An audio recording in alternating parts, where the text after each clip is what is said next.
এই সেই সালমান ফার্সির বাগান, যেই বাগানে আমাদের নবী করিম সাল্লাল্লাহু আলাইহি সাল্লাম 300 খেজুরের গাছ লাগিয়েছিলেন সালমান ফার্সিকে মুক্ত করার জন্য সেই ইহুদি থেকে।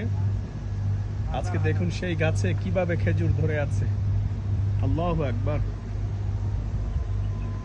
দেখুন গাছ দেখুন, এবং গাছ থেকে গাছ হচ্ছে এই সেই পানির প্রবাহ, এবং এই হচ্ছে কুয়া। এইখান থেকে গাছে পানি দিতেন আমাদের নবী করিম সাল্লাল্লাহু আলাইহি সাল্লাম। দেখুন, আর সেই কুয়া থেকে 24 ঘন্টা পানি উঠাচ্ছে সরকার, এবং এই পানি এই গাছে দেওয়া হচ্ছে। আল্লাহু আকবার। আশ্চর্য ধরনের জিনিস আল্লাহ পাক দেখালেন, কল্পনাও করিনি সালমান ফার্সির বাড়িতে আসব, আল্লাহ পাক দেখাবেন।